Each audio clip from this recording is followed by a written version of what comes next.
বন্ধুরা আনতাছিলাম আড়াইয়া সিনজাল হাতের বাড়ি দিয়ে লাইছে ফাড়াইয়া। আজকে আমি আর নোমান ভাই মিলে প্ল্যান করলাম নীলর এলাকাতে গিয়ে নীলর একটা সারপ্রাইজ দিব। তো যেই কথা সেই কাজ, তো চলে আসছে চোখ বাজারে। আসার পর দেখে বড় ভাই মাঞ্জা টাঞ্জা মাইরে হেমুলতে আইতাছে। আমি কই কি তো ভাই কই গেছিলেন? কই এমনি একটু পার্সোনাল কাজ আছিল।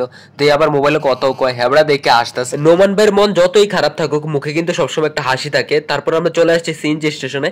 আসার পর নোমান ভাইকে ওই যে ধরছে সিগারেট কোম্পানির লোকেরা, বলতেছে ভাই আপনি কি সিগারেট খান, আপনার ফোন নাম্বারটা কি দেওয়া যাবে? এরকম সচরাচর সবার সাথে হয়, কার কার সাথে এরকমটা হয় রাস্তায় কমেন্ট করে জানা। তারপর আমরা শাসা করে রওনা দিয়ে দিলাম আনন্দপুরের উদ্দেশ্যে। তারপর গাড়ির ভিতরে নোমান ভাই অনেক মজার কথা বলতেছিল। ভিতরে দেখলাম যে আরেকটা আঙ্কেল উঠছে মুড়ি ডিব্বা লইয়া। আনন্দপুরের রোডটার অবস্থা এত পরিমাণ খারাপ যে একবার আসবে সে আর কখনো আসতে চাইবে না। এই রোডটা কবে যে ঠিক হইব।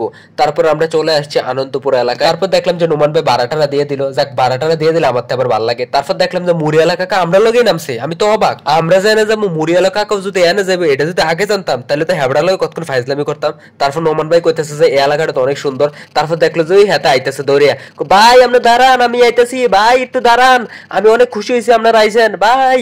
এত সিলেতেছে হেমুল, তার সব সাইড হয়েছে। আমি কারো একটা রাগ আস্তে আস্তে আয় হাতের বাইয়া পলকে হাতে দেওয়া হয়েছে, কয় তোরা যা বেড়া আমার ইয়ে আইছে তাই আইতে তোর সিনজালাটা বেড়া তোর লাগাই দিছে পিছন দিয়ে। আমি কি হাসবো না কানবো আমি হেডে বুঝতেছি না। তো যাই হোক, আনন্দপুরের ফার্স্টের ব্রিজটা আমার কাছে অনেক বেশি ভালো লাগছে, যেটার পোল বলে আর কি। এই পোলটা আমার কাছে অনেক বেশি ভালো লাগছে, আর এদিকের পরিবেশটা অনেক বেশি সুন্দর। তো আমরা এই জায়গাটার ফিল নিতেছিলাম।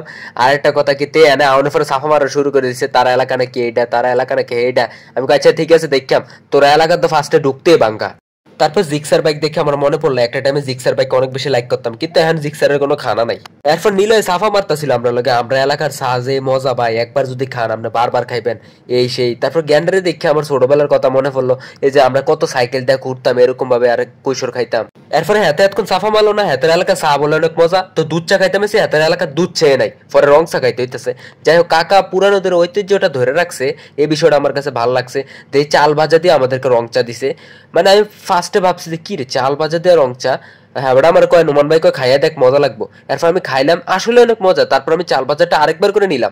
আর এরকম চাল ভাজা দিয়ে রং চা কে কে খাইছেন অবশ্যই কমেন্ট করে জানাবেন, আসলে কিন্তু মজার অনেক। তারপরে চাটা খানা শেষ করার পর হেতারা লইতেছে সিগারেট। এখন আমি ভাবতেছি আমি তো সিগারেট খাই না, আমি কিতা খামো? পরে দেই চিপস। আমি কই যাক চিপস খামো, ফাও থাকা লাভ নাই, কিছু না কিছু তো খাইতে হইব।